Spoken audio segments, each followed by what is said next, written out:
باشه، یعنی حد اکثر 3 نفر فرض کنید که امکان پذیر هست. خیلی خوب. در مورد کلا اون لایه دیتا سورس و مدل الگوی دامین مدل صحبت کردیم جلسه پیش. گفتیم که داکترین یه در واقع ابزاری توی سیمفونی هست، یه سری ابزارها و یه سری کامپوننت‌ها در اختیار ما میگذاره برای اینکه بتونیم راحت‌تر این دامین مدل رو توی برنامه پیاده‌سازی کنیم. داکترین چند تا بخش داره. 2 تا بخشی که مهمش که ما باهاش سر کار داریم که این DBAL. DBAL همون دیتابیس ابسترکشن لیره. کارش اینه که مستقل از اینکه ما بازم با چه پایگاه داده‌ای داریم کار می‌کنیم بهمون اجازه میده که در واقع یه سری کارها رو با اون پایگاه داده انجام بدیم. همون کاری که تقریباً PDO داشت برای ما انجام میداد. یه وقتی بود که این داکترین DBALش بودن و ولی PDO نبود. بعد PDO اومد، عملاً کاری که DBAL داکترین انجام میده خیلی کم شده، یعنی خیلی کار ساده‌ای انجام میده، خیلی مثل اون گذشتهش چیز مهمی نیست الان، چون PDO داره این کارش تقریبا انجام میده. یه بخشش هم بخش ORMشه. ORM یه جور دیتا مپره که جلسه پیش صحبتش کردیم. در مورد حالتیه که ما میخوایم اون دامین مدلمون حالت آبجکت اورینتد داره، دیتابیسمون حالت ریلیشنال داره. این میگن آبجکت ریلیشنال مپینگ، آبجکت ریلیشنال مپر. خب یعنی یه جور دیتا مپری در این حالت که ما می‌خوایم آبجکت ها رو به مثلا تیبل‌های ریلیشنال، جدول ریلیشن ها در واقع می‌خوایم مپ کنیم. خیلی خوب. یه چیز دیگه هم داره، ODM اسمشه، آبجکت داکیومنت مپر. برای کار کردن با پایگاه داده‌هایی که ریلیشنال نیستن، مثلا داکیومنت بیسن، مثل مونگو دی بی و کاساندرا، اینجور چیزها. حالا به اون ما کاری نداریم. در کنار اینکه این دو تا رو برای ما فراهم میکنه، مهمترین چیزی که داره این دو تاست. با همین ORM و DBAL ما تقریبا هر کاری که میخوایم میتونیم انجام بدیم و واقعا هم چیز قدرتمندیه، یعنی امکانات خیلی زیادی در اختیار ما میذاره. یه سری ابزارهای کمکی هم داره، نمیدونم یه سری جنریتور داره که کار ما رو راحت تر کنه، کار با فرم مثلا چجوری میشه انجام داد، روش‌های ولیدیشن داره، یه سری اکستنشن‌های مختلف داره که حالا احتمالاً اکستنشن‌ها رو فرصت نشه ببینیم، ولی اینا رو یه نگاهی بهشون میندازیم. خیلی خوب. اولین کاری که باید کنیم این هست که این داکترین رو کانفیگش کنیم. کانفیگ به چه معنی؟ به این معنی که بگیم که من دیتابیسم کجاست. ببینید تا الان ما می‌خواستیم به دیتابیس متصل بشیم، یه دونه آبجکت PDO می‌ساختیم، از در واقع اون آدرس دیتابیس رو بهش میدادیم و شروع می‌کردیم باش کار کردن. اون PDO دست خودمون بود و کوئری هم خودمون مستقیم میدادیم. الان چون می‌خوایم از ORM داکترین استفاده کنیم، عملاً اون آبجکت دیتابیس رو دیگه خودمون مستقیما نمی‌سازیم، داکترین برامون می‌سازه. ما خودمون فقط صرفا میگیم که این آدرس‌ها رو در واقع بهش میدیم. یه چیز شبیه این من میگم که از PDO استفاده کن برای اتصال به MySQL، آدرس همون چیزهایی که توی اون آدرس PDO میدادیم، هاست هم چیه، اسم دیتابیس هم چیه، یوزرنیم پسورد هم چیه، اینها رو تنظیم میکنیم تا در واقع داکترین خودش برامون اون در واقع PDO رو بسازه. ما مستقیما نمیبینیمش دیگه، غیر مستقیم باش کار میکنیم. اگه نگاه کنید، بذارید من بیارم این رو با هم ببینیم. درسته؟ خیلی خوب.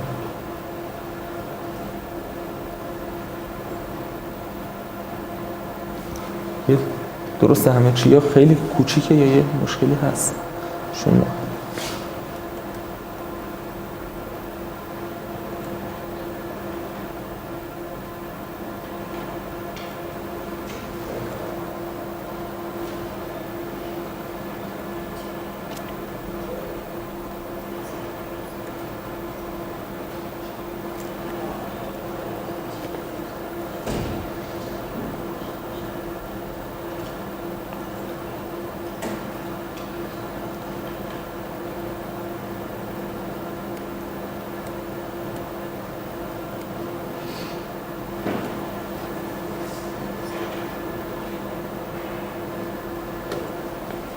قبلا هم همونجوری بودیم. خیلی خوب. ببینید توی این دایرکتوری اپ توی کانفیگ دو تا فایل config.yml من نشونتون بدم و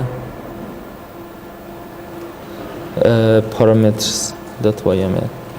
خب ببینید اولا اینجا این پارامترهایی که من نشونتون دادم رو تعریف کرده توی این قسمت پارامترز، دیتابیس درایور، دیتابیس چی، اینها همون پارامترهایی که من نشونتون دادم، ولی استفاده اصلیشون اینجا هست تو این فایل config.yml که اولا این فایل parameters.yml اینکلود کرده، ایمپورتش کرده در واقع، و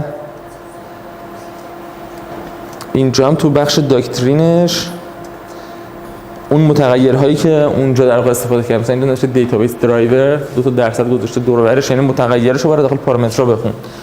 توی پارامتر اینجا مثلا نوشته دیتابیس درایور پیدیو مایستر، شما میتونید مستقیم بنویسید، حالا این مقدار مرتبش کرده برده داخل فایل جدایی که خیلی در هم و بر هم نشه. خیلی خب، پس این تنظیمات کلیه مثلا دیتابیس هم اینجا هست. من تا وقتی که با مایسکیل با داکترین کاری نداشته باشم، اون عملاً اونم کاری نداره، اونم اصلا کانکشن به دیتابیس نمیزنه، هیچ کاری نداره. اولین استفاده که من ازش کنم خودش میتونه اتوماتیک میره اون آبجکت پی دی او رو برام میسازه و خودش دیگه منیجش میکنه، من خیلی کاری باهاش ندارم. خیلی خوب. یه سری امکاناتی میده توی از طریق این اپ اسلش کنسول که خوبه ازشون استفاده کنیم. برای مثال بذارید من چند، این خیلی دستورات داکترین زیادن توی این اپ اسلش کنسول. php اپ اسلش کنسول. خیلی خوب. از اینجاها دستورات داکترین هم تا تقریبا یه چیز 20-25 این هم قسمت جنریتور هم بعضیشون مال داکترینن. کلا یه سری کارهای مختلفی میتونه انجام بده که مثلا شما دستی بجن که دستی انجام بدید این از طریق این کنسول انجام بدید. یکی از کاری که میتونید انجام بدید این هست که در واقع بگید دیتابیستون براتون بسازه. بذارید من دیتابیسم ران کنم.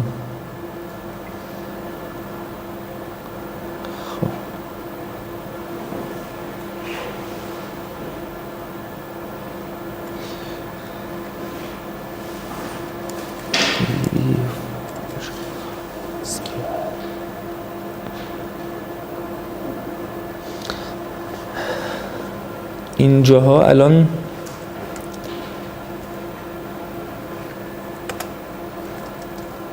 من دیتابیسی به اون اسمی که اونجا تعریف کردم ندارم، میتونم دست خودم بسازمش، میتونم با کمک این خود داکترین در واقع بسازمش. دستوری که بعد استفاده کنم همچین چیزیه: داکترین دیتابیس کرییت، داکترین دیتابیس کرییت. خیلی خوب، این دیتابیس برای من میسازه. الان اگر این جاها رو من ریفرشش کنم، این دیتابیس وب دی تری الان مثلا برای من ساخته. خب این تا اینجاش میتونم اینجا بنویسم در مثلا دراپ یعنی که حذفش کن. خب حذفش کنم مثلا دوباره بسازتش. خیلی خوب، این کار نمی‌کنیم. یه نکته‌ای تو خود این کتاب سیمفونی اشاره کرده، نکته مهمی هم هست. ما معمولا دوست داریم که توی دیتابیسمون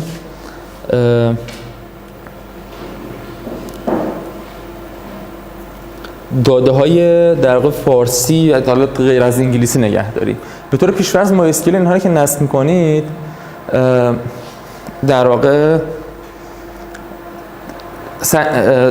کاراکتر ستی که استفاده می‌کنن برای اینکه دیتا داخل دیتابیستون ذخیره کنن کاراکتر ست لاتین هست، کاراکتر ست اسکی و لاتین هستن. خب شما اگر که بخواید مثلا باشون مثلا اطلاعات فارسی توی دیتابیس ذخیره کنید مثلا مشکل برمیخورید. خب ساده‌ترین راهی که میتونید در واقع این مشکل حل کنید این هست اولا مطمئن شید توی این فایل config.yml این کرست به utf8 ست شده. utf8 حالا اگه فرصت شد در مورد صحبت می‌کنیم، در مورد این انکدینگ ها. utf8 در واقع فرمتی که همه زبان‌ها رو قرار ساپورت کنه. خب یعنی صرفاً مثلا برای نیست مثلا انگلیسی یا هر زبان دیگه، یه فرمت خیلی جنرالی که همه زبان‌ها رو ساپورت میکنه. دوم این که توی در واقع تنظیمات مای اسکیول تون مطمئن شید که یه همچین چیزی نوشتید. اینو حالا دقیقش داخل اون کتاب سیمفونی ببینید نوشته. یک همچین چیزی باید داخل تنظیمات دیتابیستون باشه. اگه شما درش دارم اینجا نشونتون بدم. یه همچین چیزی. این دو تا خطی که می‌نویسید، دیتابیس جدیدی هم که می‌سازید خود به خود تنظیم میشه که در واقع با UTF هش کار کنه. اینا صرفا گفتم که احتمالاً به مشکل بر می‌خورید اگر که حواستون نباشه. حواستون به این قضیه باشه. خیلی خوب. کار بعدی که می‌خوام انجام بدیم این هست که انتیتی‌ها رو بسازیم. انتیتی‌ها چی هستن؟ ببینید گفتیم که از مدل داکترین، از مدل دامین مدل داره استفاده میکنه، از الگوی دامین مدل داره پیروی میکنه. الگوی دامین مدل یه نفر خیلی سریع 30 ثانیه میتونه توضیح بده چی بود؟ از بین اون سه تا یادتون باشه یه دونه ترانزکشن اسکریپت داشتیم، یه دونه تیبل ماژول داشتیم، یه دونه دامین مدل. دامین مدل کدوم حالت بود؟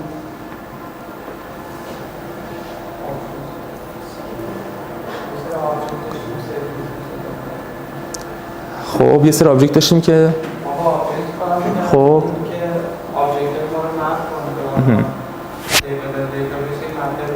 یه مپر بود که این کار انجام میداد. پس قراره ما با یه سری آبجکت کار کنیم. این آبجکت ها چی بودن؟ آبجکت هایی بودن که توی دامین مسئله‌مون معنی میدن. برای مثال نمیدونم پست و کامنت و مثلا بلاگ و یوزر و اینجور چیزها. یوزرایی که به طور عادی داخل برنامه آبجکت هایی که به طور عادی داخل برنامه‌مون تعریف می‌کنیم. آبجکت هایی که می‌خوایم بدیم داکترین در واقع برامون منیجشون کنه، یعنی منیج کردنشون دست داکترین باشه، خودش به ازاشون مثلا داخل دیتابیس تیبل بسازه و اینجور چیزها، بهشون میگیم انتیتی، داکترین انتیتی. خب ساختنشون هم یه راه خوبش اینه که با خود این کنسول داکترین در واقع این کارو انجام بدیم. من همین چیزی بنویسم کنسول داکترین دو نقطه جنریت دو نقطه انتیتی. بعد حالا اگر این نظرم خودش ازم میپرسه، ولی انتیتی که مثلا بنویسم اسم باندلم دو نقطه پست، مثلا اینجا نوشتم ستی بلاک باندل دو نقطه پست، یعنی من توی این باندلم میخوام یه دونه انتیتی پست بسازم. ببینید اینم بازم قبلا هم تاکید کرده بودم که این دقیقاً به این معنیه. اسم باندل نقطه پست معنی نیم اسپیس باندل انتیتی پست، یعنی میاد دایرکتوری انتیتی توی نیم اسپیس انتیتی اینها رو میسازه. یه راهش هم اینه که من برم به صورت دستی این دایرکتوری رو ایجاد کنم، یه فایل مثلا post dot مثلا php درست کنم، توش کلاس پست تعریف کنم. ولی خب کار بالایی راحت‌تره، خودش حواسش به خیلی چیزها هست. یه همچین چیزی من بنویسم توی خود PHP استور میتونم اینا رو اجرا کنم اگر که تو تنظیماتش فعال کرده باشم که توی یه جایش هست که کامن یه همچین تنظیم باید اینجا اضافه کنید. بعد اگر کنترل شیفت ایکس رو بزنید اس بنویسید کل این دستورات سیمفونی براتون میاره. اینا قبلا هم فکر می‌کنم گفته بودم. مثلا من اینجا بنویسم داکترین دو نقطه جنریت انتیتی. خیلی خوب.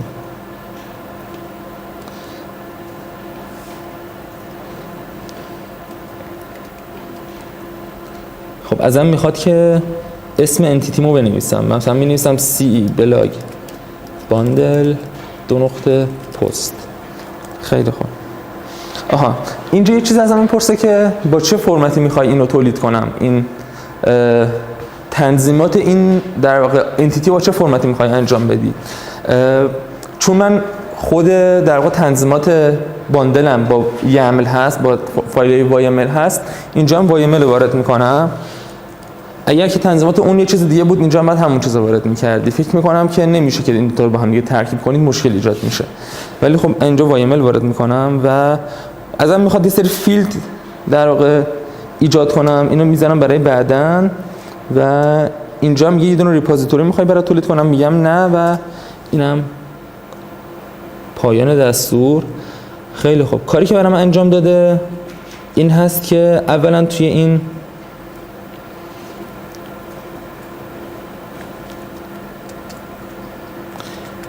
سی بلاک باندل، توی بلاک باندل یه دونه دایرکتوری انتیتی ساخته و یه فایل post.php.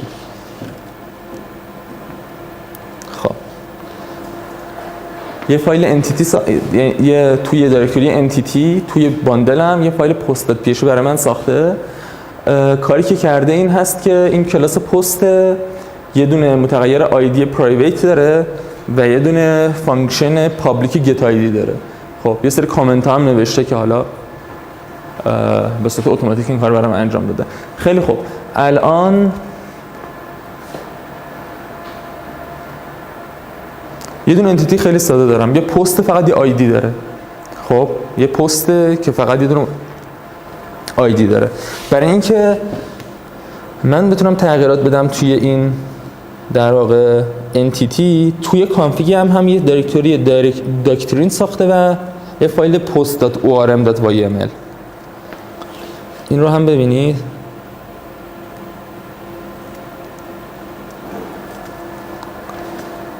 یه همچین چیزی نوشته. اون بالا آدرس اون در واقع کلاس هم نوشته. اینجا می سری مشخصات در واقع که این کلاس به چه معنیه. اولا گفته که این تایپش انتیتیه.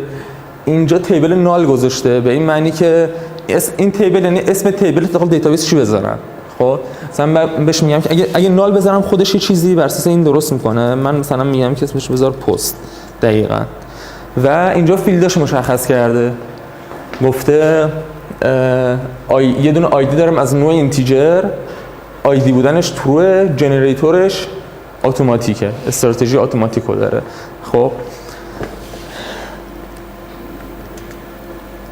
یه همچین چیزی تو اون فایل doctrine/post.orm بذاری هر انتیتی که من بسازم یه دونه فایل تو این دایرکتوری داکترین توی کانفیگای اون باندلم در واقع به وجود میاد که میتونم این کاراشو انجام بدم. دقت کنید اگر من می‌خواستم دستی بسازم اینم بعد خودم میساختم دیگه. اگر از اون جنراتور نمی‌خواستم استفاده کنم خب اینا رو خودم میساختم. خیلی فرقی نمیکنه، صرفا کارمو راحت تر کرد. اگر تنظیمات نوع انوتیشن هم برای باندلم هم برای در واقع این در واقع بر انتیتی استفاده می‌کردم، همچین چیزی همچین در واقع حالتی میشد. ببینید انوتیشن به اینها میگن. توی قسمت کامنت ها، البته این کامنت ها اینا برعکس شده، تو قسمت کامنت ها قبل از هر در واقع عضو این در واقع کلاستون توی خود PHP، یعنی همون فایل post.php، قبل از هر کدوم از در واقع اعضا میتونید شما یه سری در واقع کامنت بذارید. اگه این کامنت ها با ادساین شروع بشن بهشون میگیم انوتیشن، یعنی معنی خاصی دارن، یعنی کامنت معمولی نیستن، کامنت معنی دارن. خب جزء زبان هم نیستن ولی معنی دارن این کامنت ها. برای مثال اینجا مثلا نوشته که ORM ادساین، ORM بحثش انتیتی. اولا ORM رو یوزش کرده، یعنی از ORM میخواد استفاده کنه. این ORM دقیقاً همین ORM، یعنی در واقع داکترین بحثش ORM بحثش مپینگ مثل اینکه اینجا نوشته. گفته انتیتیه و اسم تیبلش هم پسته مثلا. خب یعنی با کامنت ها و انوتیشن ها دقیقاً مشخص کرد به جای فایل با YAML. بعد اینجا مثلا نوشته که مثلا پروتکتد $ID، گفته این آیدی تایپش اینتیجره و جنریتد ولیو از با استراتژی اتوماتیکه. یا مثلا اینجا گفته مثلا تایتل یه ستونه از نوع استرینگ با طول مثلا 3. خب اینها رو که دقیقاً حالا چه در واقع انوتیشنی وجود داره، انوتیشن‌های زیادی وجود داره برای حالت‌های مثلا مختلف و اینها، برای مدل‌های فیلدهای مختلف، برای مثلا فیلد زمان، فیلد چی اینا رو تو داکیومنت‌های خود داکترین میتونید ببینید.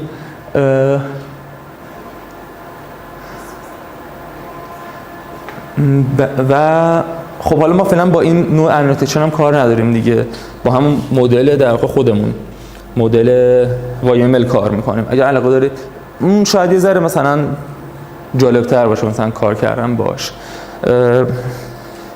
یه دفعه خودتون تست کنید، اینو بسازید، یه دونه باندل بسازید کلاً از نوع کانفیگوریشن انوتیشن مثلا ببینید که روتینگ‌ها رو مثلا چجوری داره تنظیم میکنه، اونم با انوتیشن تو خود کنترلر مثلا تنظیم میکنه، همه کاراشو با انوتیشن در واقع انجام میده، به جای اینکه یه سری فایل YML مثلا داشته باشه که برای مثلا من اینجا یه فایل routing.yml هم دارم که همون پترن ها اینها هست. اگر که اون نوع انوتیشن بود این فایل نبود، به جاش تو فایل کنترلر هم یه سری انوتیشن بود.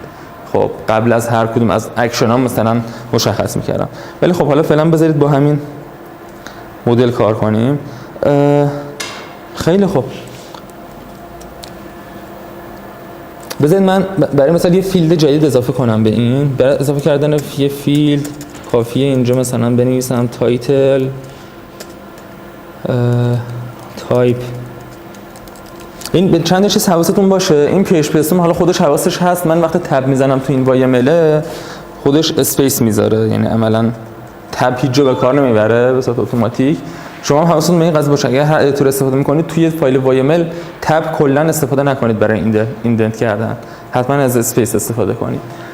بعد اندازه این اسپیس هم مهم هست دیگه، مثلا جلوتر رفتن معنی میده، یعنی اینجوری نیست مثلا زبان‌های که مثلا PHP C++ برنامه می‌نویسیم مهم نباشه، واقعا مهم هست. یه نکته دیگه هم که حواستون باشه، این من دیدم که مشکل ایجاد کنه، این هست که نگاه کنید فایل هایی که کلا سیمفونی استفاده میکنه توی سیمفونی هست، حالا فایل هایی که مثلا خودتون هم ممکنه بنویسید مستقل از سیمفونی، فایل های PHP که مثلا یک کلاس مثلا تعریف کردید، حواستون باشه قبل از این باز کردن تگ PHP اسپیس یا هر چیز دیگه ای نباشه. خب آخرش هم سعی کنید نبندید، اصلا هیچ لزومی نداره که شما ببندید آخرشو با این. اگر فایلتون قراره فایل PHP خالص باشه، یعنی قرار نیست HTML چیزی توش داشته باشید، حتما این رو رعایت کنید. قبل از اون تگ باز کردن چیزی نباشه، تگ بستن مثلا کلا نمیخواد قرار بدید، لزومی نداره. خودش وقتی فایل تموم شد فرض میکنه که تموم شده. خیلی خوب، اینو داشتیم مینوشتیم تایپش استرینگ و لنسش برای مثال 100. خیلی خوب، الان من هم چیزی نوشتم، میتونم برم تو این فایل اضافه کنم. خب تو این فایل برم مثلا اینجا هم یه دونه پروتکت مثلا پرایوت تایتل اضافه کنم و اینها، یه دونه گت تایتل بذارم، یه دونه ست تایتل بذارم. خود داکترین برای من این کار رو انجام میده با یه همچین دستوری داکترین .generate .entities. خب اسم باندلمو جلوش بدم، در واقع میره خودش این کار رو انجام میده، اون فایل تنظیماتمو میخونه و این تکمیل میکنه در واقع این فایل post.php مو. اینجا اگه هم چیزی بنویسم doctrine.generate، اون قبل entity بود، این انتیتیزه و اسم بلاگمو اسم باندلمو بنویسم. میتونم اسم باندلمو بنویسم یا اسم، الان من اینجا نوشتم doctrine.generate.entities، میتونم اسم کامل انتیتیمو بنویسم C بلاگ باندل پست یا پستش هم ننویسم. خب خودش میره همه انتیتی ها رو در واقع این کار براشون انجام بده. خیلی خوب، این کارش انجام داد. خب ببینیم چیکار کرد. کاری که کرده اگه دقت کنید تکمیل کرده این کلاس پستو. غیر از آیدی یه دونه تایتل هم تعریف کرده بر اساس اون چیزی که من داخل در واقع فایل YML هم تعریف کرده بودم. یه دونه ست تایتل و یه دونه گت تایتل هم برای من ساخته. خیلی خوب، پس با این روش میتونم من اصلا با صرفا اون فایل YML رو تغییر بدم، این جنریت انتیتیز رو مثلا بزنم خودش اینو برام تکمیل کنه. حالا من میتونم این تو خودم یه سری متدای دیگه هم تعریف کنم، مثلا بگم که مثلا چه میدونم public function مثلا get id plus title، بعد مثلا بگم که return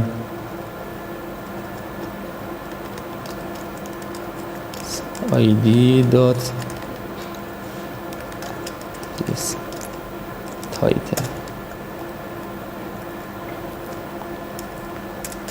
خب مثلا یه فانکشنی که خودم تعریف، متدی که خودم تعریف کردم. بعد اگر که کار دیگه هم انجام بدم، خوبیش اینه که داکیومنت حواسش هست اینو برام پاک نمیکنه. دفعه بعدی که جنریت انتیتیز بزنم، مثلا فیلدها رو تغییر بدم، فیلد اضافه کم کنم، این تابایی که من خودم در واقع ساختم رو دست نمیزنه. یا حتی اگر مثلا من این گت تایتل رو تغییر بدم توش، مثلا بگم که این گت تایتل مثلا یه کار دیگه هم انجام بده، دست نمیزنه به اون تغییراتی که من این تو دادم. خب یه خورده باهوش عمل میکنه. خیلی خوب.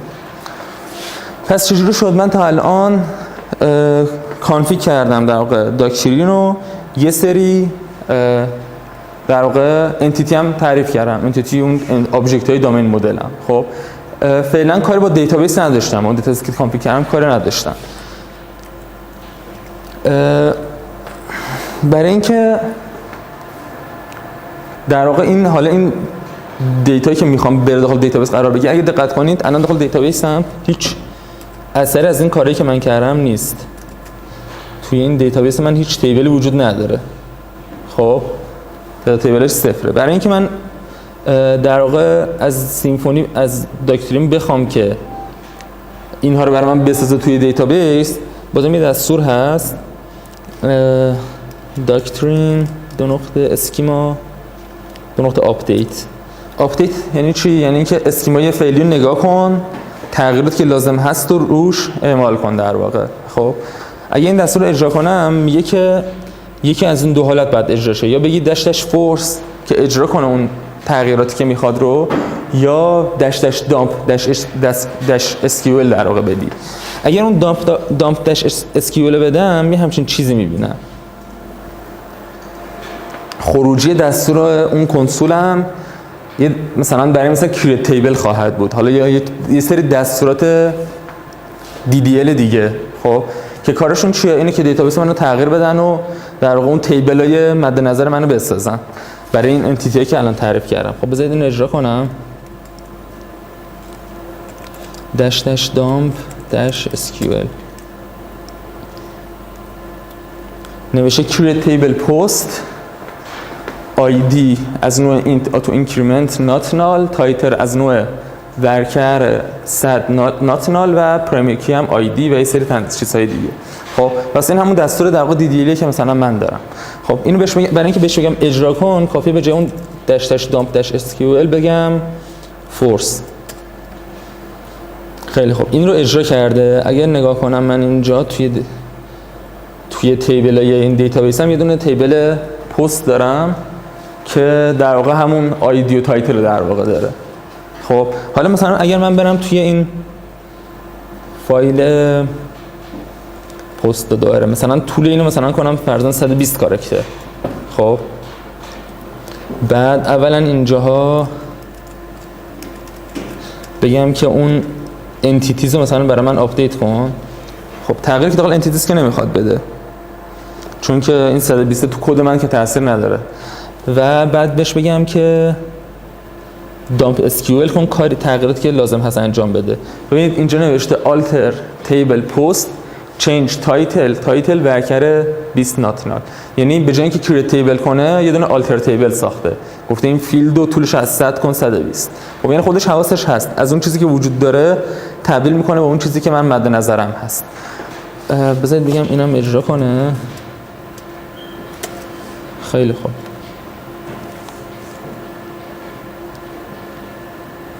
خیلی خوب. ببینید یه نکته‌ای که وجود داره این هست که شما مثلا اینجا روی مثلا کامپیوتر خودتون خیلی راحت مثلا آپدیت میکنید و اینجور چیزها. یه وقتایی هست که مثلا خیلی پیچیده‌تر میشه. مثلا فرضاً شما یه تیبل رو فرض کنید 2 تا تیبلش کنید. خب یه تیبل رو بشکنید مثلا 2 تا تیبل کنید در راستای مثلا نرمال کردنتون، یعنی که مثلا منطقه برنامه‌تون تغییر کرده. اون موقع این آپدیتی که به این راحتی متوجه نمیشه. خب اون موقع باید حواستون باشه که اولا خودتون این دامپ اسکیولش کنید، خودتون تغییراتی که لازم هست بدید، شاید حتی لازم باشه یه چیزی اجرا کنید که اون تغییرات رو اعمال کنه. دوما اینکه یه وقت هست شما رو کامپیوتر خودتون این کارو میکنید، رو اون سرور هم مثلا میخواید انجام بدید. خب پیشنهاد میشه که معمولا از این ابزارهای اتوماتیک برای کار با دیتابیس روی محیط پروداکشن استفاده نکنید. البته برای برنامه‌های کوچیکی که ما می‌نویسیم خیلی مهم نیست، ولی مثلا بهتر هست مثلا از میگریشن‌های داکترین استفاده کنید. میگریشن‌ها داخل داکترین حالا میگم جزء اکستنشن‌هاشن، فکر نمی‌کنم فرصت بشه در موردشون حرف بزنیم. مثلا اینجوریه که شما چندین تا مثلا چی داری مدل دیتابیس، مدل در واقع انتیتیاتون رو دارید، اون کانفیگ انتیتیاتون رو دارید. بعد میتونید بین اینا حرکت کنید، مثلا بگید که برگرد به مدل قبلی، برو مثلا به مدل بعدی، مثلا به مدلاتون اسم بدید و هر کدوم از اینها و یه سری اسکریپت هم بنویسید که اینها رو به هم دیگه تبدیل کنه. دیتای این رو مثلا دیتای تو تیبل جمع کنه تو یکی، یا دیتای یه تیبل مثلا جدا کنه داخل دو تا تیبل قرار بده. خب اینجور مثلا کارا براتون انجام بده. ولی خب حالا ما خیلی با اونها کار نداریم. بیشتر تو محیطایی که مثلا شما برنامه‌تون مثلا یه جای آب هست، مثلا عده زیادی دارن استفاده میکنن، واقعا تو پروداکشن داره استفاده میشه، اینها معنی پیدا میکنه، واقعا مهم میشه. ما که داریم برنامه حالا مینویسیم خیلی مهم نیست حالا یه دیتایی هم از دست بره، فوقش دوباره مثلا یه دیتای اولیه تو مثلا دیتابیس هم قرار میدم دیگه، مهم نیست.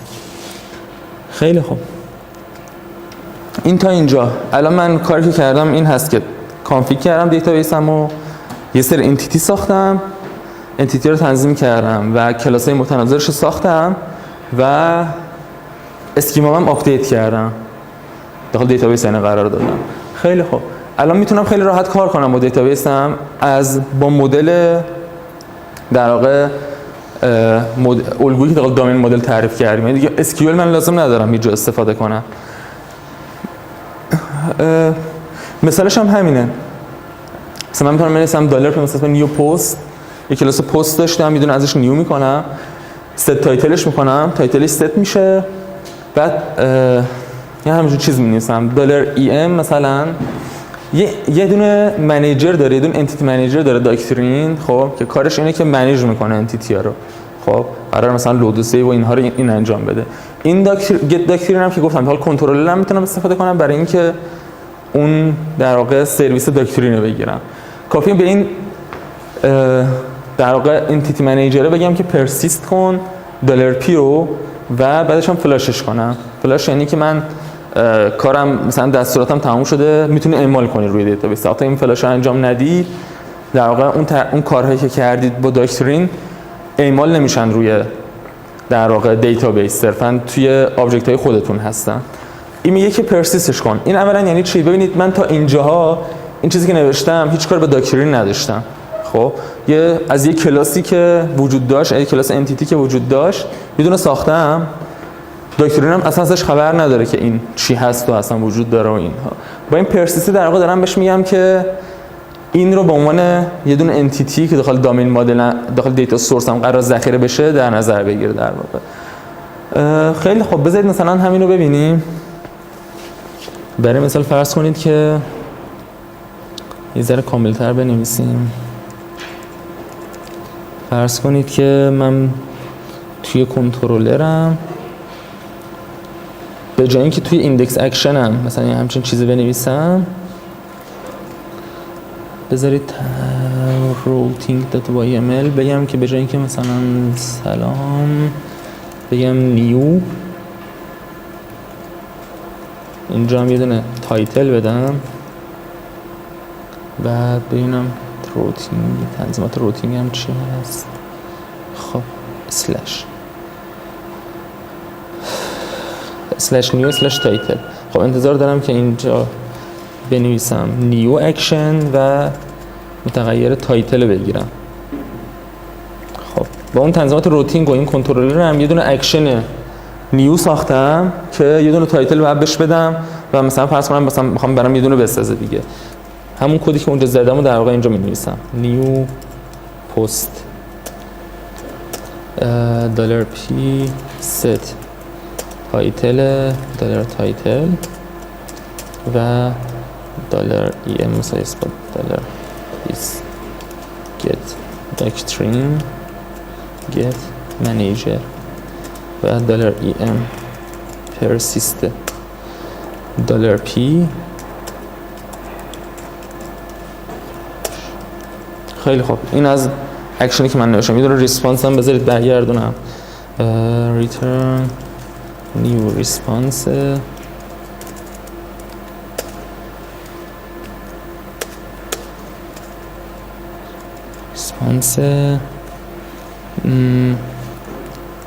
post مثلا created این همچین چیزی.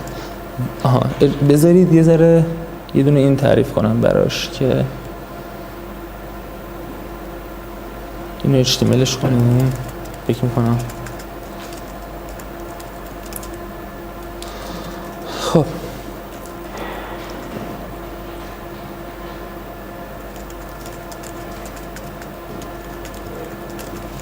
خب بذارید این اکشن رو اجراش کنیم. اولا بذارید برنامه اجرا کنم.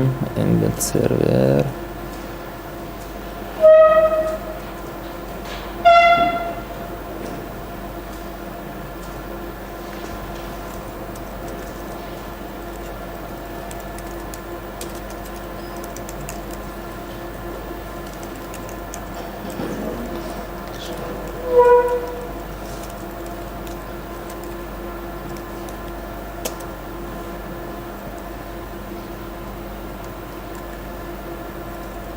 چیزی باید می نوشتم.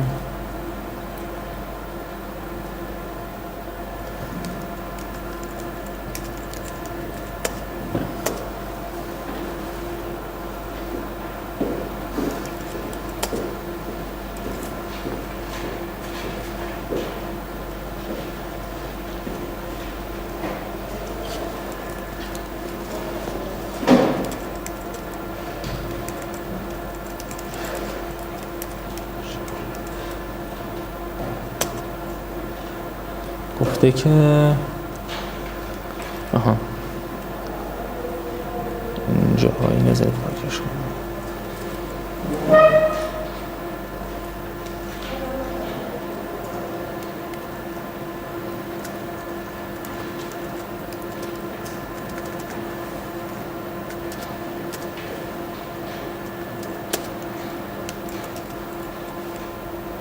خب الان اگه داخل دیتابیس هم نگاه کنم باید ببینم این رو در واقع. بذارید دیتای این رو ببینیم. خب دو تا هم داریم. بذارید این رو پاک کنم.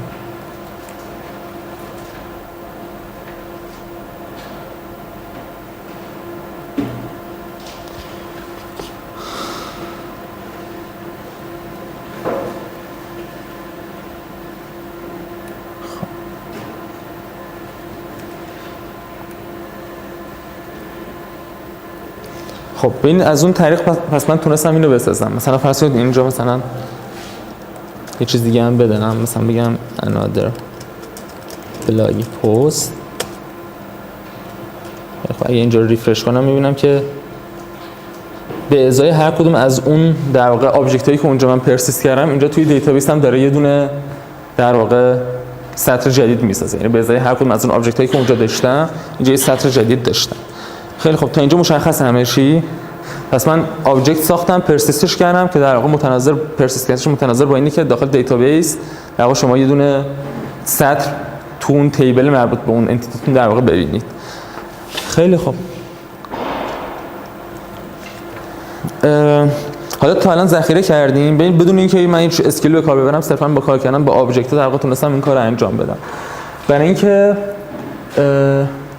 اون حالا مثلا فرضاً این شبیه مثلا اینسرت کردن بود داخل دیتابیس، حالا فرض کنم مثلا این کار شبیه مثلا سلکت کردن اسکیول بخوام انجام بدم، ببینم مثلا چه اشیایی وجود دارن. کافیه هم چیزی بنویسم اون گت داکترینه به جای اینکه منیجرش رو بگیرم ریپوزیتوریش بگیرم. ریپوزیتوری یعنی مخزن، یعنی اینکه مثلا مخزن پست ها، من یه گت ریپوزیتوری سی بلاک باندل دو تا پست رو بگیرم، در واقع مثل مخزن در واقع پست ها رو در واقع گرفتم. خب بعد این ریپوزیتوری یه سری تابع داره. برای مثال فایند آل یه دونه لیستی از یه سری در واقع پست به من ریترن میکنه. خب یه دونه آری از لیست از پست در واقع به من ریترن میکنه. اگر که مثلا میتونم مثلا کلی چی داره، چه میگن، متدایی که مثلا کار من راحت میکنن در واقع داره. find one by title. اینجا هر کدوم از اون چیاتون رو میتونید بنویسید، هر کدوم از اسم اون فیلدی که وجود داره. برای مثلا میگم که مثلا دنبال اونو بگرد که مثلا عنوانش پست 2، یا مثلا اگر آیدیشو میخوام بدم فایند خالی میذارم، یا مثلا میتونم بگم find one by یه آریه بدم بگم که تایتلش فلان باشه و یه سری چیزای دیگه.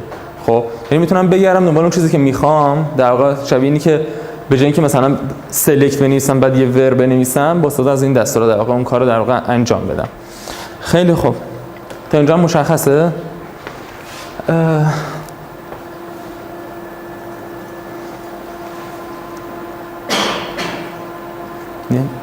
شما آخر جلسه می‌خواستید ارائه بدید چقدر 10 دقیقه کافیه دیگه، این جلسه و جلسه بعد 2 تا 10 دقیقه. خیلی خوب. برای عوض کردن در واقع ببینید اون چیزی که این به من ریترن میکنه، این فایند به من ریترن میکنن، یه سریاشون مثل فایند آل یه آرایه از آبجکت ریترن میکنه، یه سریاشون مثل این فایند وانا و این فایند و این یکی فایند وان یه دونه آبجکت به من ریترن میکنن. از نوع چی؟ از نوع همون پستی که من داشتم. خب یعنی عملا دیگه من مثلا انگار تیبلای دیتابیس رو نمیبینم. خب یه سری پست دارم با اونها دارم کار میکنم، یه سری اینستنس از تایپ پست دارم با اونها دارم کار میکنم. اگه یه اینستنس از نوع پست داشته باشم بعد تایتلش رو عوض کنم و فلاش کنم انتیتی منیجرمو، در واقع اون تغییرات توی دیتابیس هم اعمال میشه. خب یعنی مثلا اینو نوشتم ست تایتل مثلا چنج تایتل، بعد فلاش کنم داخل دیتابیس هم همچین تغییری دقیقاً میتونم ببینم. خب برای مثال یا اگه میخوام حذفش کنم کافیه اون انتیتی منیجر بگم که این دلار پی رو ریمووش کن و بعد فلاش کنم. خب یعنی همه اون کاری که من با اسکیل انجام میدادم و اینجا در واقع با 2 تا آبجکت، یکی انتیتی منیجرمه و یکی در واقع ریپوزیتوریمه. با این 2 تا همه کارامو در واقع با اون آبجکت دارم انجام میدم. از ریپوزیتوری برای گرفتن در واقع اشیا به طرق مختلف دارم استفاده میکنم. از انتیتی منیجر برای اینکه استرت آپدیت کنم، اینسرت کنم و یا ریموو کنم دارم استفاده میکنم. خیلی خوب تا اینجاش مشخصه. سوال؟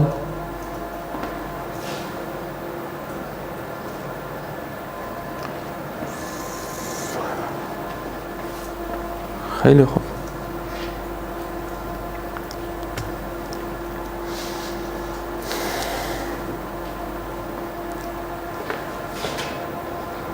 بذارید اینو یه مقدار تو عمل هم ببینیم. من یه دونه اکشن دیگه تعریف کنم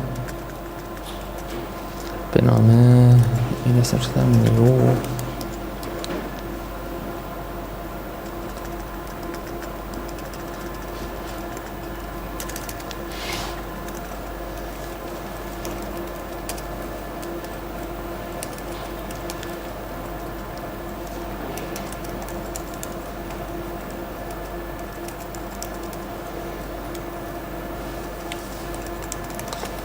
اینها رو من خیلی سریع بنویسم.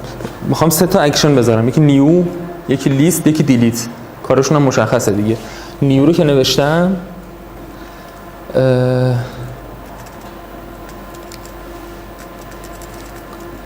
برای لیستم که چیزی نمیگیره، قرار شد که بنویسم $this get doctrine get repository ce block bundle post posts مساوی اسپات find all. خیلی خب بذارید دیگه این رندر کنیم. یه دونه return $this render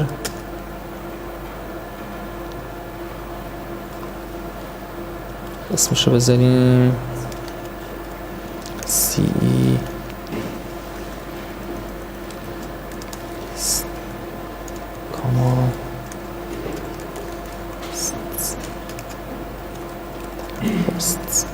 خب این اکشن لیستم گفتم که بگیر همه پستا رو و این لیست دات پی اچ تمپلیت لیست رو در واقع رندر کن، پست هم با عنوان متغیر پست در واقع بهش بده. برم این ویو من بسازم، لیست HTML توی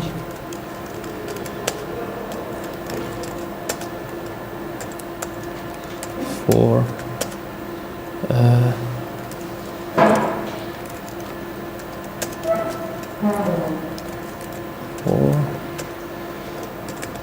post dot title. خب اون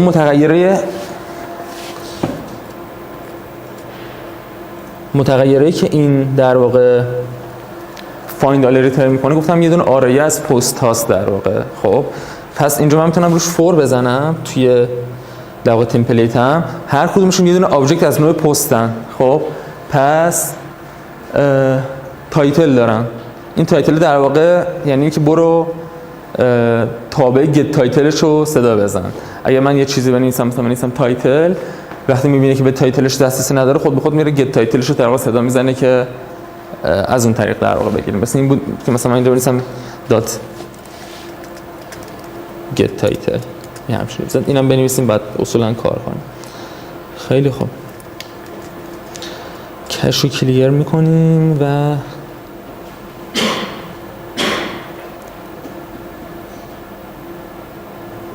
امیدواریم بتونیم ببینیم. سلش لیست. خب بذارید اینجوری کنم که بهتر مشخص شه. UL هر کدوم از اینها هم یه دونه LI کنیم.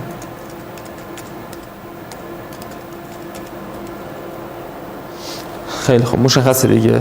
در واقع اون اینم گرفتن آبجکت هم. حالا اون دیلیتر رو فرصت نمیشه بنویسیم ولی کلیتش همین هست. خیلی خوب، تا الان با آبجکت به صورت آبجکت اورینتد کاملا کار کردیم. یه وقتایی هست که ما یه سری کارا میخوایم کنیم که خیلی همون فایندای معمولی جواب نمیدن بهمون. خب یا مثلا آپدیت های معمولی جواب بهمون نمیدن، مثلا یا پرفورمنسشون کمه یا اصلا امکاناتی که در اختیارمون میگذاره مثلا کم. برای مثلا شما خیلی به سختی میتونید با استفاده از اون فایندای خودش اور استفاده کنید. اون یه برام پیدا کن که تایتلش فلان چیزه یا مثلا آیدیش فلان چیزه. خب این داخل اسکیول خیلی راحت بود ولی تا الان خیلی راحت نمیتونستیم انجامش بدیم. یه چیزی داره داکترین به نام DQL داکترین کوئری لنگویج، زبان پرسش داکترین. یه چیز شبیه SQL، خب خیلی شبیه SQL با این تفاوت که بر اساس اینکه داکترین یه دونه ORM داره بنا شده.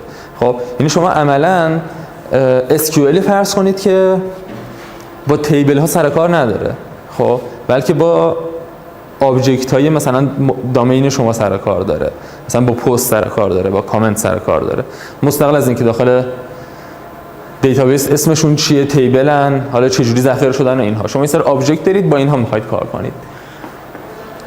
برای مثلا فرض کنید که یه همچین چیزی میگه که select p from c بلاک باندل دو نقطه پست p. خب یعنی چی؟ یعنی اینکه کل آبجکت p رو سلکت کن. من میتونستم اینجا مثلا بنویسم p dot title که فقط تایتلش رو مثلا سلکت کنه. from c بلاک باندل دو نقطه پست p از پستایی که اسمشون رو p فرض کردی، خیلی شبیه همون SQL. و where p dot rating مثلا بزرگتر از دو نقطه rating. خب ببین اگه دقت کنید اینجا انگار که مثلا داخل SQL این داتا اصلا نمیتونستیم بذاریم، اصلا دات معنی نمیداد. خب برای آبجکت همون در واقع برای تیبل همون معنی میداد. اینجا دقیقاً همون کارو دارم انجام میدم. میگم که p dot rating در واقع میشه اونی که داره سلکت میکنه ریتینگش رو مثلا نگاه کن، از یه چیز مثلا باید بیشتر باشه. آخرش هم order by مثلا p dot title. خب یعنی مرتبشون کن بر اساس تایتلشون، بر اساس حروف الفبا مثلا. خب پس اینجا انگار که من دارم با هم رو همون آبجکت دارم کوئری میزنم. خب یه کار به دیتابیس ندارم، دارم روی آبجکت سی بلاک باندل دو نقطه پست یه تایپ دارم کوئری میزنم در واقع. بازم خیلی شبیه همون پیدیو اگه خاطرتون باشه، مثلا یه چیزی دارم ست پارامتر مثلا ریتینگ 2 مثلا اینجا برای اینکه اون مشکلاتی گفتم داخل نوشتن مستقیم اینها مثلا مشکلات امنیتی که پیش میاد، از همین چیز استفاده کردم و یه کوئری ساختم با انتیتی منیجرم کرییت کوئری.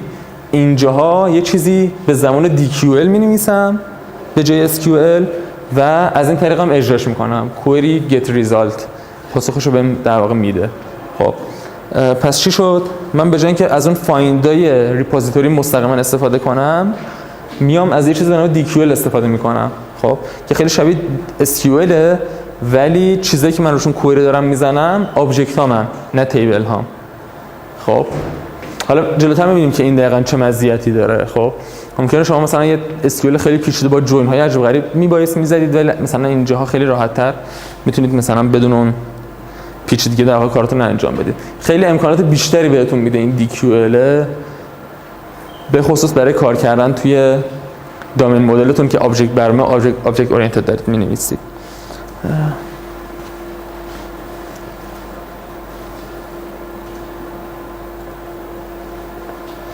خیلی خوب.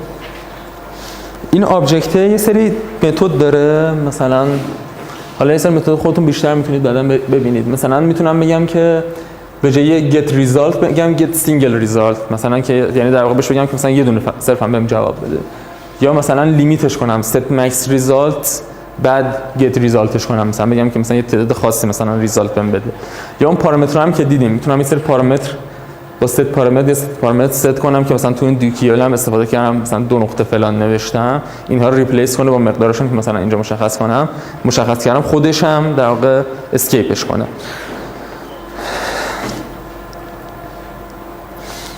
بذارید ببینیم یه مثال از این. مثلا فرض کنیم من به جای این لیست اکشنم به جای این یه همچین چیزی می نوشتم، دلار EN مساوی با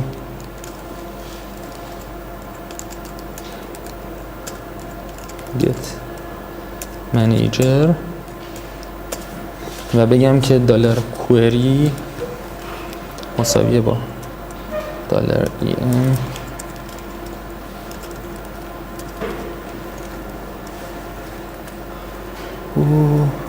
کجا باید بسازم؟ create query نداره، بذارید ببینم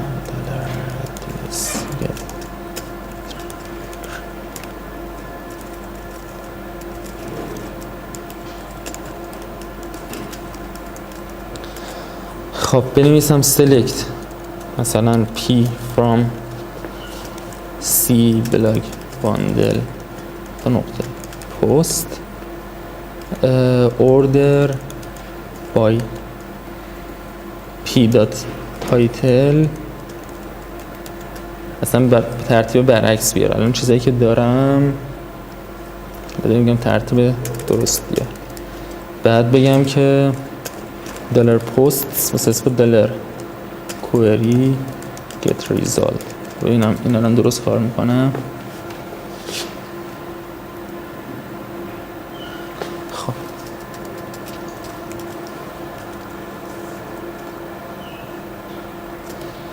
میگه که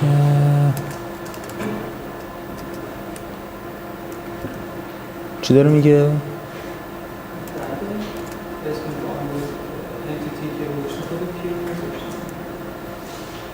کجا؟ آها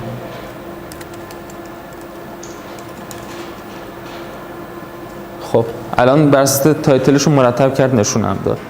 خب یعنی عملا بدون استفاده از اون فایند من اون کاری که می‌خواستم انجام دادم. نکتهش اینه که ممکنه مثلا خیلی کوئری عجیب غریب آدم بزنه، مثلا اونها پیدا کنی که مثلا چه می‌دونم مثلا 10 تا کامنت دارن، بعد مثلا بر اساس چی مرتبشون کنه و اینجور چیزها. خب خیلی حالا ریلیشنشیپ ها یعنی ریفرنس های بین اشیاء که می‌بینیم که خیلی میتونه این داکترین کمک میکنه که خیلی کوئری پیچیده بزنیم. خب کاری که با SQL میتونیم انجام بدیم ولی با اون فایند نمیتونیم انجام بدیم، برای اینکه در واقع استفاده کنیم از این کارهایی که مثلا خود داکترین هم داره بهمون انجام میده، از DQL استفاده میکنیم. یه نکته‌ای هم بگم و بریم سراغ صحبت دوستتون. اینجاها میتونید شما مثلا ببخشید اگر روی این کلیک کنید بیایید میگه که یه دونه کوئری دیتابیس زده. خب میتونید این کوئری رو دقیقاً ببینید تو این مود دیباگ که هستید.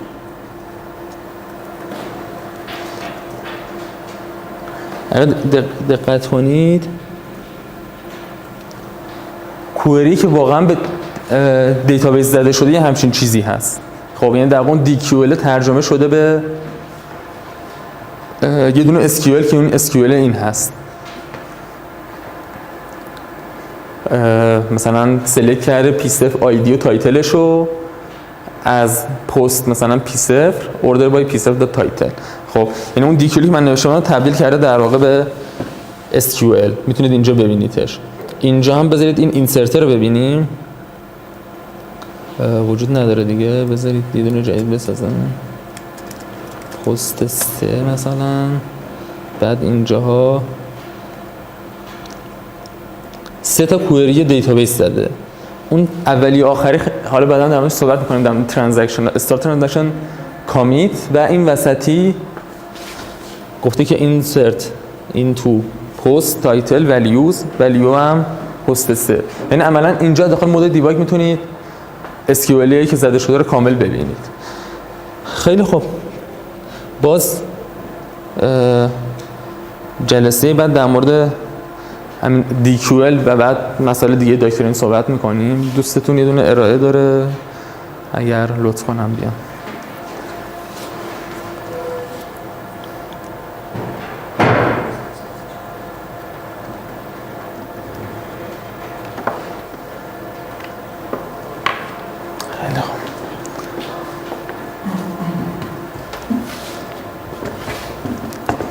معرفی کن موضوع هم بگو دیگه. خودتو معرفی کن موضوع هم بگو. میخواد این هم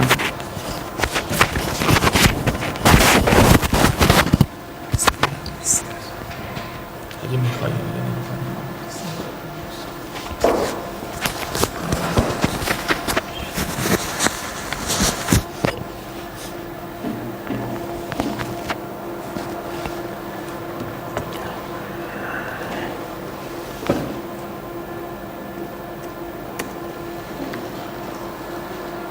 به نام خدا. ارائه من در مورد زمان برنامه‌نویسی پایتون و فریمورک جنگو که روی زبان پایتون تعریف شده برای یه نسخه برنامه‌نویسی تحت وب که حالا توی این درس هم که حالا در مورد وب PHP با مشاوره با استاد تصمیم گرفتیم که اینو ارائه بدم. در مورد زبان پایتون یه توضیح اولیه که بخوام بدیم، شباهت‌های زیادی با PHP داره. مثلا جفتشون کامپایل نمیشن، جفتشون اسکریپتینگ لنگویج هستن و به صورت خط به خط و تفسیری ترجمه میشن. در مورد پایتون حدوداً سال دهه 80 میلادی تولید شد برای اولین بار و حالا از روی اسلاید مقدار بریم جلو که همونطور گفتم برنامه‌نویسی تفسیری و داینامیک شیگرا هستش.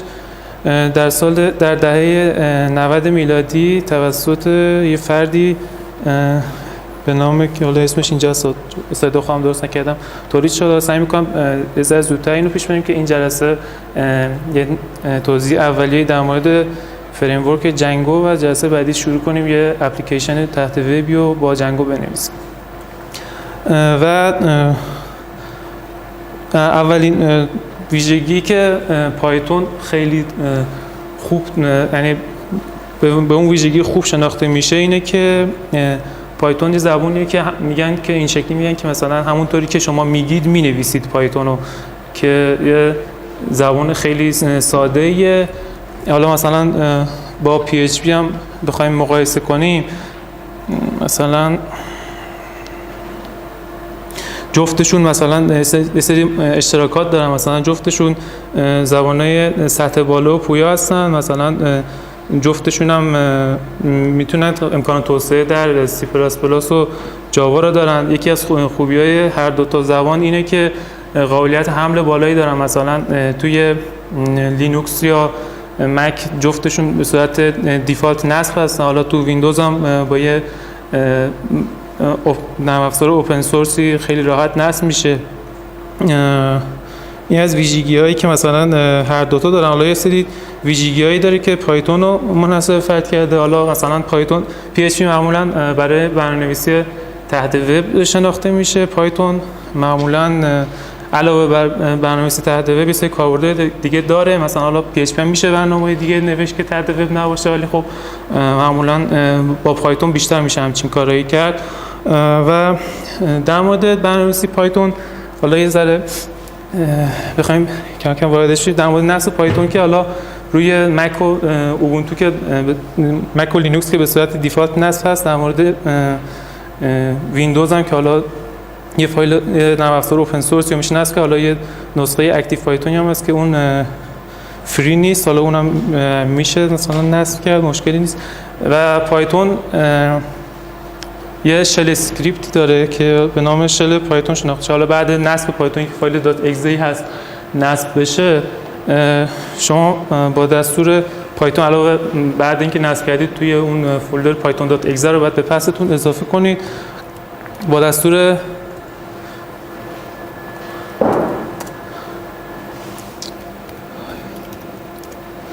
پایتون وارد شل اسکریپت پایتون میشین که همچین شکلی داره که اولش مثلا می‌نویسی که نسخه چه نسخه از پایتون استفاده می‌کنی، که حالا من از نسخه 2.7.1 دارم استفاده می‌کنم.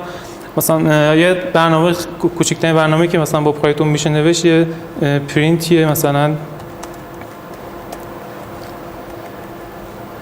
که این کوچکترین برنامه‌ای که میشه با پایتون نوشت توی برنامه‌نویسی زبان پایتون از کروشه یا چیزی از کروشه مثلا برای ایندنتیشن و برای مثلا مشخص کردن اسکوپ استفاده نمیشه.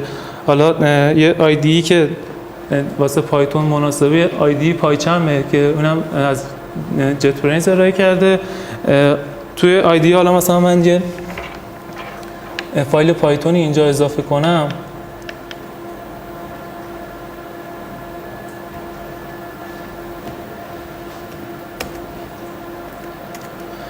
همونطور که گفتم از فقط تب و ایندنتیشن برای مشخص کردن اسکوپ ها استفاده میکنه. حالا مثلا من یه تابعی میخوام تعریف کنم، کیورد تعریف تابعش کلمه دفه که مثلا تابع فانک مساوی این شکلی تعریف میشه و دو نقطه‌ای که جلوش میذاریم با اینتر خودش با یه تب میاد جلو و مثلا هر تعریفی بخوایم بکنیم مثلا ای مساوی با یک و سیمیکالن هم نداره، تا هیچ خط از تا دستوراتش سیمیکالن نداره و اینو که این ویژگی‌ها بودش که تقریبا پایتون رو به این مورد که مثلا همونطوری که میخونیم مینویسیم معروف کرده. حالا مثلا همینجا اگه اینو بیاریم عقب ارور میده که مثلا این قواعد برنامه‌نویسی پایتون رعایت نشده که مثلا فقط با تب اینجا مثلا باید مشخص بشه که الان A مساوی با 1 داخل تابع مثلا فانکی که داریم تعریف میکنیم باید باشه. حالا یه مقدار که روی اسلاید پیش بریم، مقادیر دادم که معمولا تایپ ها داینامیک مشخص میشن، یعنی شکلی نیست که مثلا مثل جاوا اینت و فلان داشته باشیم، تقریبا مثل همون PHP که حالا مثلا اگه استرینگ تعریف کنیم یا با به این شکلی که مثلا تایپ داخل پرانتز اسم متغیره یه بهمون میگه که چه نوع متغیری هستش. حالا اینم یه چند نمونه مثال. متغیرها هم تو پایتون یه سری ویژگی هایی دارن مثل بقیه زبان، مثلا یه سری کلمه های از پیش مشخص شده داره که از اونها نمیتونیم با اون متغیر استفاده کنیم و یه سری هم مثلا با حرف الفابت باید شروع بشه و این چیزا. و یه سری عملگر که حالا اونها هم مشخص زیاد مهم نیست. عبارت هم ساختار ایف هم یه همچین شکلی داره که اینها هم مثل همون مثلا تعریف کردن تابع، مثلا یه ایفی بخوایم بنویسیم بازم با دو نقطه میایم جلو و اسکوپ باز دوباره با ایندنتیشن و تب مشخص میشه. حالا فور هم همین شکلی و بقیه دستورات کنترلی هم همین شکلی هستن و این ساختار کلی دستور فور. حالا یه برنامه که مثلا یه ورودی میگیره، نحوه ورودی گرفتن هم این شکلیه که با دستور اینپوت و یه اون استرینگ رو چاپ میکنه و منتظر میمونه که یه اینپوتی بگیره از کاربر. حالا این چیزهای کلی اولیه‌شه که حالا زیاد سعی میکنم که روش چی نشه. حالا در مورد جنگو بخوایم توضیح بدیم، جنگو یه فریم ورکیه که روی پایتون اومده سوار شده و مثل که مثلا سیمفونی روی PHP هست، برنامه‌نویسی یه سری ویژگی هایی رو خودش پیاده سازی کرده که خیلی برنامه‌نویسی برای تحت وب رو خیلی راحت‌تر کرده. حالا برای نصب جنگو نسخه 1.4 هم اومده. حالا میگن یه سری مشکلاتی داره، از نسخه 1.3 معمولا استفاده میکنن برای نصب جنگو. بعد اینکه مثلا پایتون رو نصب کردید، یه فولدر جنگویی هست که مثلا جنگو 1.3 این همین فولدر رو اکسترکت میکنید، بعد میرید داخل این فولدرش و یه معمولا اون چیزایی که قراره داخل لایبرری پایتون نصب بشن داخلشون یه فایل setup.py داره که برای نصب اون میریم داخل همون الان از این میتونیم بیایم بیرون، میایم از اینجا و با دستور پایتون setup.py، حالا اینجا چون تو فولدر جنگو نیستم این نصب نمیشه، با دستور پایتون setup.py این فریم ورک روی پایتونمون نصب میشه و توی اون فولدرهای پایتون نصب میشه و حالا توی اپلیکیشنی که حالا جلسه بعد بیشتر در موردش توضیح میدم و باهاش کار میکنیم از اون استفاده میشه. اما در مورد جنگو نمیدونم چقدر در مورد جنگو توضیح کلی که بدیم، یه ویژگی خیلی خوبی که داره اینه که خیلی حالا خود پایتون این ویژگی رو داره که مثلا با همین رعایت نکردن مثلا کروشه خیلی کاربر رو ملزم میکنه که خیلی خوب کد بزنه و خیلی ساختارمند باشه کدش، که حالا مثلا هر کسی میبینه تقریبا کدهای پایتون شبیه هم باشن. و یه خوبی که جنگو به این پایتون اضافه کرده رعایت کامل مدل MVC که حالا داخل مثلا کد PHP میبینیم که میتونیم هر جوری کد بزنیم یا مثلا آخرش با یه فایل PHP رو به عنوان چیزی که قرار رندر بشه برگردونیم. ولی مثلا توی جنگو به هیچ عنوان هم چیزی نداریم و هیچ مثلا URL نیست که آخرش با .py مثلا که آخر فایل پایتون تموم بشه و همه چیزاش کاملا تا جایی که میتونه سعی میکنه که همه چیزها رو اصلا جدا کنه، که حالا جلسه بعد سعی میکنیم بیشتر در مورد مدل MVC شو یه اپلیکیشنی در موردش توضیح بدیم.